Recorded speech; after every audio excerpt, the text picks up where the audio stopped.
بسم اللہ الرحمن الرحیم. ناظرین السلام علیکم. میں ہوں آپ کا میزبان صابر شاکر. وفاقی دارالحکومت اسلام آباد سے کچھ تازہ ترین اطلاعات اور ہم اپنے آپ سے شیئر کرتے ہیں. پاکستان تحریک انصاف عمران خان اور فوج اور اسٹیبلشمنٹ کے درمیان مذاکرات کی حقیقت کیا ہے، رابطے کیسے ہو رہے ہیں، کون کون اس میں شامل ہے، اور اس معاملے میں سب سے بڑی رکاوٹ کیا ہے عمران خان اور فوج کے درمیان، عمران خان اور جنرل عاصم منیر صاحب کے درمیان. یہ ساری کی ساری میں نے چیزیں ڈسکس کی ہیں پچھلے 2 ولاگ میں. ایک لائیو ہے اور ایک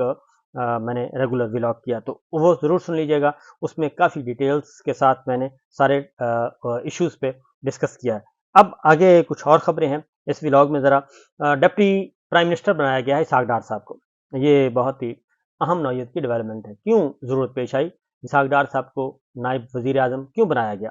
یہ معاملہ صرف شہباز شریف صاحب اور نواز شریف صاحب کے درمیان ہے یا کچھ اور بھی ہے؟ یہ معاملہ اس سے آگے کا ہے، اور اسحاق ڈار صاحب جو ہیں وہ اور نواز شریف صاحب وہ ہر صورت میں مکمل کنٹرول چاہتے ہیں وزارت خزانہ پہ. اور وزارت خزانہ جو ہے اسی کے ارد گرد شریف فیملی کی ساری سیاست گھومتی ہے. اس لیے اسحاق ڈار صاحب جو ہیں ان کو وزیر خزانہ بنایا جانا تھا، لیکن وہ وزیر خزانہ نہیں بن سکے اور ان کو وزیر خارجہ بنایا گیا، کیونکہ ملٹری اسٹیبلشمنٹ جو ہے وہ وزیر داخلہ بھی اپنا لے کر آئی ہے اور وزیر خزانہ بھی اپنا لے کر آئی ہے. تو اس معاملے پہ جو وزیر خزانہ کے معاملے میں اورنگزیب صاحب کو لایا گیا، ان کو پھر آزاد حیثیت سے پہلے ان کو پاکستانی بنایا گیا، پھر ان کو سینیٹر بنایا گیا، پھر ان کو وزیر بنایا گیا، اور اس طریقے سے وہ معاملات کو دیکھ رہے ہیں. لیکن اسحاق ڈار صاحب، شہباز شریف صاحب اور نواز شریف صاحب یہ اس معاملے میں بڑے کلیئر ہیں کہ جناب ہمارے پاس ہی وزارت خزانہ ہونی چاہیے. اس کے باوجود کہ اسحاق ڈار صاحب کو نائب وزیر اعظم بنایا گیا ہے، وزارت خزانہ جو ہے وہ بدستور اورنگزیب صاحب کے پاس رہے گی. لیکن اب یہ دیکھنا پڑے گا کہ اس سلسلے میں نوٹیفیکیشن کیا جاتا ہے، اور اسحاق ڈار صاحب کو کن کن وزارتوں کا انچارج وزیر یعنی کہ اوپر بٹھا دیا جائے گا. اور کیونکہ اس سے پہلے بھی ایک یہ فارمولہ کئی دفعہ زیر بحث آیا کہ deputy prime minister Chaudhry Pervaiz Elahi صاحب کو بنایا گیا تھا، اور پھر ایک اسحاق ڈار صاحب کو پچھلی حکومت جب PDM-1 آئی تھی اس وقت بھی کہا گیا تھا ڈپٹی پرائم منسٹر بنا دیں اور 4 وزارتیں دے دیں ان کو. پھر ایک دفعہ چودھری نثار علی خان صاحب کے بارے میں بھی یہ تجویز آئی تھی. تو بہرحال اب اسحاق ڈار صاحب کو نائب وزیر اعظم بنا دیا گیا ہے، اور ان کا نوٹیفیکیشن واپسی پہ کیونکہ چھٹی کے دن بنایا گیا ہے. لیکن میں ایک آپ کو تھوڑی سی سچویشن آپ کے سامنے رکھنا چاہتا ہوں تاکہ آپ کو اندازہ ہو سکے کہ اسحاق ڈار صاحب جو ہیں وہ وزیر خزانہ تو بننا چاہتے ہیں، لیکن ان کی کارکردگی کے بارے میں ضرور آپ کو بتاتے ہیں کہ IMF کی MD ہیں اس وقت شہباز شریف صاحب سعودی عرب میں ہیں، ورلڈ اکنامک فورم میں ہیں، اور IMF کی MD نے یہ کہا ہے کہ پاکستان کی معیشت جو ہے وہ بدستور مشکلات کا شکار ہے. اور پچھلے 2 سالوں میں کیا ہوا وہ بھی میں آپ کے سامنے رکھتا ہوں، کیونکہ یہ بہت زیادہ امپورٹنٹ معاملہ ہے. اس کی وجہ یہ ہے کہ یہ سارے کا سارا رجیم چینج کا ڈرامہ جو ہے وہ شروع پاکستان کی معاشی صورتحال کو جواز بنا کے کیا گیا تھا. پھر مساق معیشت کی باتیں کی گئیں، وہ مساق معیشت کہاں گیا، وہ معیشت کہاں گئی، اور وہ ابھی تک پچھلے 2 سال سے ہر آنے والا دن پاکستانی معیشت کے لیے مزید مصائب اور مسائل لے کر آ رہا ہے. پاکستان کے معاملات کیا ہیں؟ سابق گورنر اسٹیٹ بینک جو ہیں وہ یہ کہتے ہیں، رضا باکر، انہوں نے کہا جی کہ ہمارا خسارہ جو ہے، ہمارا بجٹ جو ہے قرضہ وہ 2007 سے مسلسل بڑھتا جا رہا ہے، اور قرضہ اس لیے بڑھ رہا ہے کہ ہمارے اخراجات آمدن کے برابر نہیں، بلکہ اخراجات بہت زیادہ ہیں اور آمدن بہت کم ہے. اور خسارے کی وجہ یہ بھی ہے کہ ہیلتھ انڈیکیٹر خطرناک حد تک پہنچ چکے ہیں، اور پاکستان میں 1000 بچوں میں سے 62 بچے پیدا ہوتے ہی مر جاتے ہیں، اور اسی طریقے سے ہیپاٹائٹس 7% ہے اور بنگلہ دیش میں 0 ہے، اور 17 سال سے قرض بڑھ رہا ہے مسلسل، اور یہ سچویشن اس وقت چل رہی ہے. اس کے بعد سابق گورنر اسٹیٹ بینک ہے شاہد حفیظ، ان کا کہنا ہے کہ ہمارا جی اندرونی اور بیرونی قرضے حکومتی آمدن سے 677% زیادہ ہیں. یہ شاہد حفیظ صاحب کہہ رہے ہیں، اور یہ سارا کچھ ہوا ہے 5 سال پیپلز پارٹی کی گورنمنٹ رہی ہے، 5 سال مسلم لیگ نواز کی گورنمنٹ رہی ہے، اور 2 سال سے پھر ان کی گورنمنٹ ہے، یعنی کہ 7 سال اور 7 سال اور 5 سال 12 سال ان کے پاس، اور ٹوٹل 3.5 سال عمران خان صاحب کے پاس. یہ اس زمانے کی یہ سارے کے سارے آ رہے ہیں 2007 سے لے کے یہ اب تک کا معاملہ بتایا جا رہا ہے، اور یہ سچویشن اس وقت چل رہی ہے. سابق وزیر خزانہ ہے ڈاکٹر عائشہ غوث پاشا، وہ کیا کہتی ہیں؟ وہ یہ کہتی ہیں کہ جی پاکستانی 2,68,000 روپے کا مقروض ہے اور ہم نے بطور قوم آمدن کم اور اخراجات زیادہ کر لیے ہیں، اور جب ادائیگی ڈالر میں کرنی ہو تو ڈالر چھاپ نہیں سکتے، کمانے ہوتے ہیں، اور اس لیے پچھلے 12 سال میں ماضی کی نسبت 2 گنا قرض لیا گیا، اور ان 12 سالوں میں جی 2 سال یہ ہے آپ کی P D M 1 P D M 2، 5 سال ان کے اور 3.5 سال آپ کے عمران خان کے، اور باقی پھر 5 سال وہی دوبارہ سے یہ مسلم لیگ نواز کے۔ تو آئی ایم ایف کو آئندہ 3 سال میں $60 بلین ادا کرنے ہیں، 60 ارب ڈالر ادا کرنے ہیں اگلے 3 سالوں میں، یعنی کہ $20 ارب ہر سال ادا کرنے ہیں۔ تو یہ اس وقت کی سچویشن ہے۔ شاہد خاقان عباسی سابق وزیر اعظم وہ یہ کہتے ہیں کہ 2013 میں آپ کا قرضہ جو ہے وہ 9.5 کھرب تھا، اب 39 کھرب بڑھ گیا ہے، اور اگر یہ حکومت 5 سال رہتی ہے، یعنی کہ یہ موجودہ حکومت 5 سال رہتی ہے، تو قرضہ 100 کھرب کے قریب پہنچ جائے گا۔ اور یہ سب کچھ اس وقت کی یہ سابق وزرائے خزانہ اور سابق وزیر اعظم یہ بات کر رہے ہیں، اور مسلم لیگ نواز کے اپنے لوگ یہ بات کر رہے ہیں۔ اب ان حالات میں اسحاق ڈار صاحب جو ہیں ان کو نائب وزیر اعظم بنا دیا گیا ہے، اور ایک طرف تو شہباز شریف صاحب پہ چیک رکھنا ہے، اور نواز شریف صاحب جو ہے وہ خود چاہتے ہیں کہ وزارت خزانہ جو ہے وہ ان کے بندے کے پاس رہے، اور شہباز شریف صاحب کیونکہ اسحاق ڈار صاحب ان کے سمدی ہیں، اور شہباز شریف صاحب کو پارٹی صدارت سے بھی فارغ کیا جا رہا ہے، تو اس تناظر میں آپ دیکھیں تو سمجھ آتی ہے کہ پاکستان کے مسائل کیا ہیں، پاکستان کے عوام کس کیفیت میں مبتلا ہیں۔ غربت، مہنگائی، بے روزگاری پچھلے 2 سالوں میں بے حساب بے گناہ بڑھ چکی ہے، اور اس میں آپ کو عمران خان جب چھوڑ کے گئے تھے تو اس وقت کا ڈالر کا ریٹ اور آج کا ڈالر کا ریٹ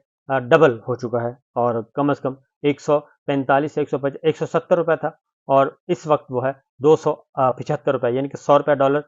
بڑھا ہوا ہے۔ اس وقت تک ابھی تک عمران خان کے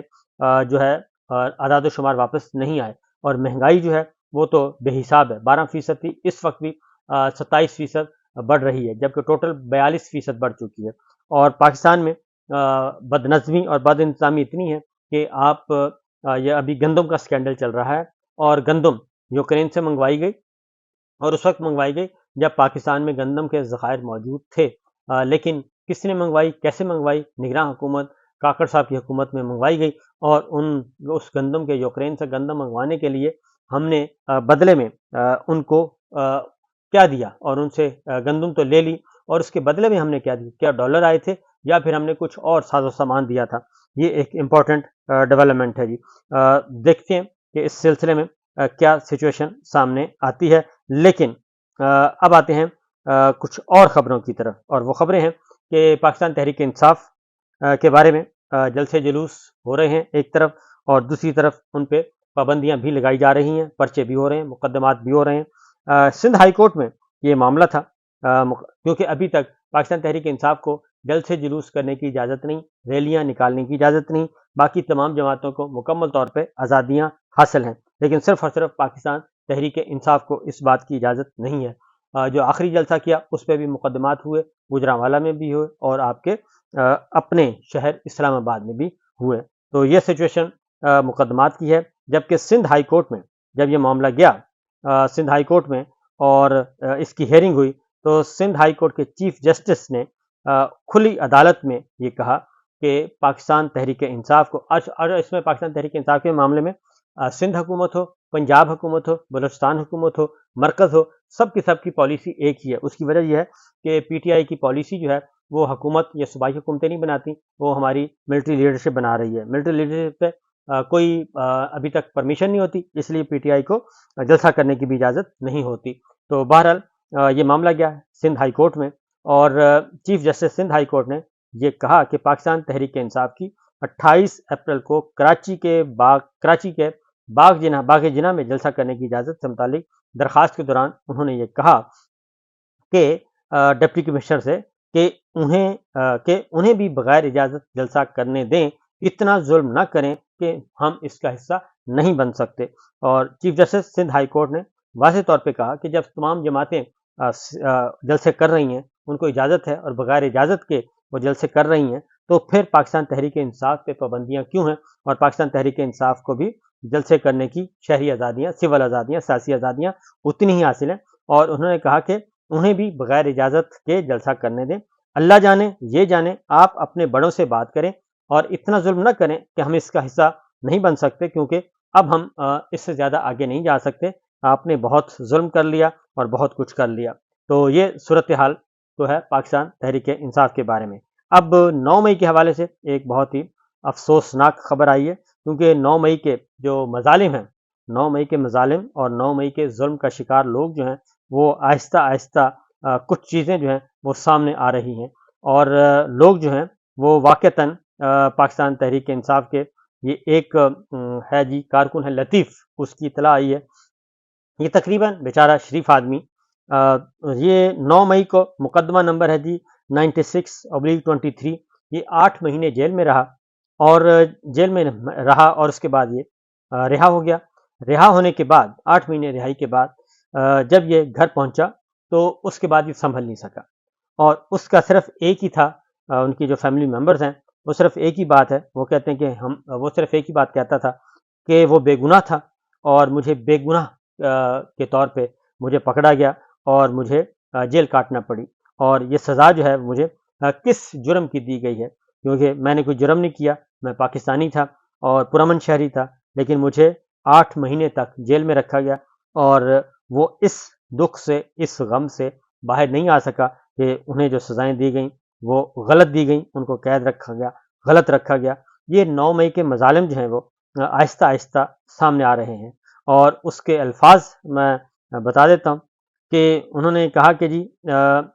رہائی کے بعد وہ انتہائی کمزور ہو چکا تھا، اور ایک بات بار بار دہراتا تھا کہ میں بے گناہ تھا، مجھے غلط سزا دی گئی، لیکن کسی نے میری فریاد نہ سنی، اور وہ اس طریقے سے وہ والٹن لاہور کے یہ رہائشی ہیں، اور وہ چل بسے۔ تو کہنے کا یہ واقعہ بیان کرنے کا مقصد یہ ہے کہ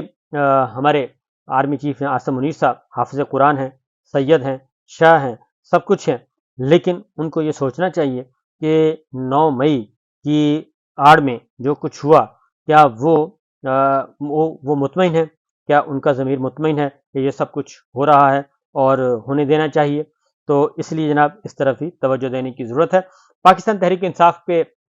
9 مئی کے تناظر میں بہت سارے لوگ چھوڑ کے چلے گئے تھے، اب ان کی واپسی کی خبروں کی اطلاعات ہیں، اور ان میں صداقت عباسی صاحب ہیں، علی نواز آوان ہیں، اور عثمان ڈار ہیں، اور فواد چودھری صاحب ہیں۔ یہ چاروں بیٹسمین جو ہیں وہ واپسی کے لیے تیار بیٹھے ہیں، اور مجھے خود لگتا یہ ہے کہ عمران خان صاحب کی رہائی کے بعد یہ چاروں پلیئرز جو ہیں یہ واپس آ جائیں گے پاکستان تحریک انصاف میں، کیونکہ صداقت عباسی صاحب کو جس طریقے سے اٹھایا گیا، جس طریقے سے مارا گیا، پیٹا گیا، اور وہ ہمیں اندازہ ہے، اور فواد چودھری صاحب وہ جیل کاٹ چکے ہیں، وہ بھی ان کا بھی، عثمان ڈار صاحب کا تو سب کو ہی پتہ ہے، علی نواز اوان صاحب کے ساتھ بھی یہی ہوا، اور انہوں نے کوئی جماعتیں بھی جوائن نہیں کی، اور یہ سب سے بڑھ کر یہ کہ عمران خان صاحب اور پاکستان تحریک انصاف کے خلاف کبھی بھی یہ اس طریقے سے انہوں نے کبھی ڈسکشن بھی نہیں کی۔ بہرحال دیکھتے ہیں جناب، یہ سچویشن ہے، اور اس بدترین معاشی صورتحال میں جو ایک طرف مسائل حل کرنے چاہیے، دوسری جانب جو ہو رہا ہے وہ میں آپ کو بتا چکا ہوں کہ deputy prime minister Ishaq Dar صاحب، یہ سب سے بڑی کامیابی ہے اب تک کی موجودہ حکومت کی۔ اجازت دیجیے، اللہ حافظ۔